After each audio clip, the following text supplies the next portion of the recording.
Welcome to part 3 of the left-handed knitting tutorial on how to make a hat. In this section I will show you how to properly decrease to make the hat smaller and how to use double point needles. So in this part of the hat we're going to get to the stitch marker. This is really where the stitch marker becomes the most important. So we're going to go ahead and pass that stitch marker to the left needle. And in order to decrease, what you have to do is every so often you knit 2 stitches together at the same time as though they were 1 stitch. And it should look like this in a pattern. So what we're going to do in our pattern, my hats are divisible by 8, which means you're going to make this pretty spiral on top every 8 stitches on the first row. So we'll take it slow and you'll see what I mean. So the first thing you're going to do in the very beginning of each row, you're going to, for the first row, knit 2 together. So you can kind of see I've put my needle underneath 2 stitches, not 1, but 2, and then I'm going to knit them together. So you've essentially decreased it by 1. And then I'm going to knit 6 stitches regularly. 1, 2, 3, 4, 5, 6. Then I'm going to knit 2 more stitches together. So you can see that I'm doing that 2 together. And then I'm going to knit 6. And you're going to continue doing this for the entire row until you get back to the stitch marker and then stop. Now if you ever lose count as to when the last time you knitted 2 together, you can always look at the inside of the work, and it's hard to tell on this camera because it's so crummy, but there should be a little extra bump where you knitted 2 stitches together, and then you can tell how many stitches you knitted after that one. So you have the one right here, and then I have knitted 1, 2, 3. So I'll need on this row to knit 3 more and then knit 2 together, knit 6, knit 2 together, knit 6, knit 2 together, all the way around to the stitch marker. So here I am almost at the end of my knit 2 together, knit 6 row, and what I'm going to do here is knit 2 together, and then the last thing I'm going to do on this row is knit 6. 1, 2, 3, 4, 5, 6, and wouldn't you know it, there's my stitch marker. That means I've gone completely around. If you for some reason don't end up with 6 stitches at the very end, like maybe you had 5 or 4 or 7, that just means that you miscounted to begin with, or you've dropped a stitch or missed a stitch. In the long run, it's not a big deal. Just keep knitting as though you ended up with 6. So for the next round, you're not going to knit 2 together at all. You're just going to knit 1 round regularly. So you're just going to go all the way around, just knitting 1 row without doing anything too differently until you reach the stitch marker again.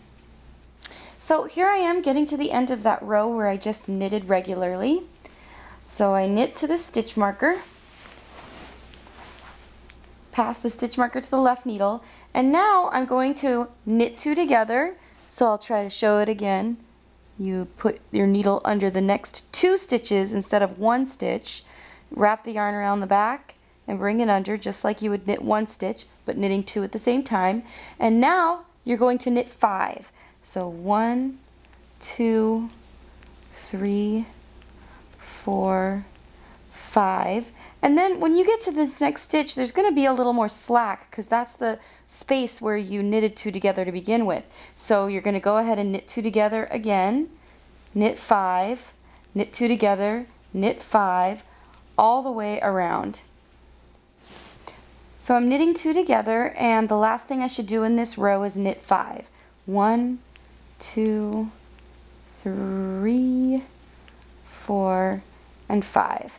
And like I said before, if you don't end up knitting 5 and you for some reason knit 4 and get to the stitch marker or something different, it's okay. It just means that the spiral isn't going to be perfect when you're decreasing. Either way, you are decreasing, your hat is getting smaller, so you'll be able to wear the hat even if it's not perfect. So I'm going to pass this back to the left needle, and I'm going to knit 1 row regularly.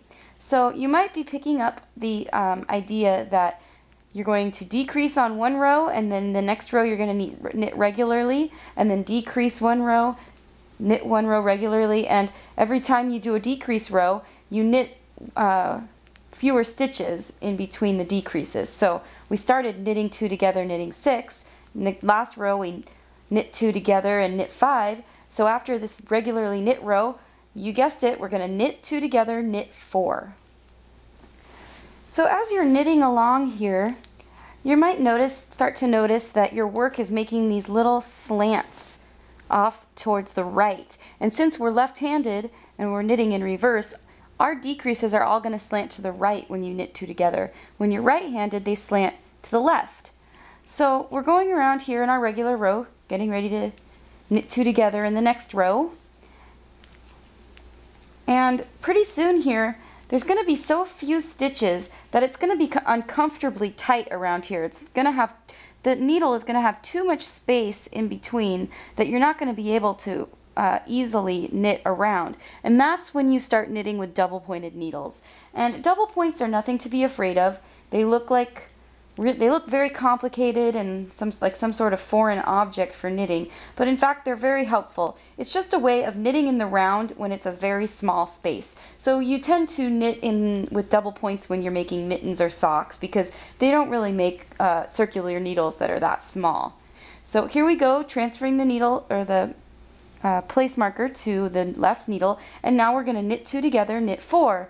Around and around until we get back to that place marker. So knitting 2 together, and 1, 2, 3, 4, and then there is that gap again where it's just a little more slacked, and that is a good sign as to when you're supposed to knit 2 together if you ever get lost. And it's also where you can see the slant happening right here. So we're getting to the end of the knit 2 together, knit 4 row, and in the next row we're going to knit regularly, and this is where we're going to transfer it to double pointed needles. Now most patterns say that you should transfer them without knitting them at the same time, but I find it much more efficient to just knit and transfer at the same time. So now when we get to the place marker, we're going to remove it because we're going to start transferring them to the double points. And we have about 44 or 45 stitches, so I'm going to put about 11 stitches on each double point. So all you do to transfer to double points is, instead of using this needle here to keep knitting, you're going to take a double pointed needle and use it instead. So you take the needle in your left hand, the blank one, and you're going to slip it into the next stitch that you were going to knit, and then you just knit it the way you would regularly and slip it off the right needle. So we're going to make that 11 on each. So let's get to the end of this needle. 3, 4, 5, 6, 7, 8, 9, 10, 11. And then push the stitches to the middle of the needle. Now if you're afraid that you're going to lose track without that stitch marker, you can take a paper clip and actually slip it into the stitch. And what this will do is it'll remind you that this is the beginning of the row, and when the hat is done we'll just take that out. So what we'll do is we'll take the next empty double point and we'll pick it up here and knit it the way you would regularly knit the next stitch and do 11 stitches there. So you're basically going to split it among 4 needles. So you should have about 10 or 11 stitches on each needle. And if it gets too tight here, just tug on the one side that you're not using and it will free it up and make it a little more easy to knit. So we're essentially taking the stitches off of the circular needle and loading them up onto these double pointed needles.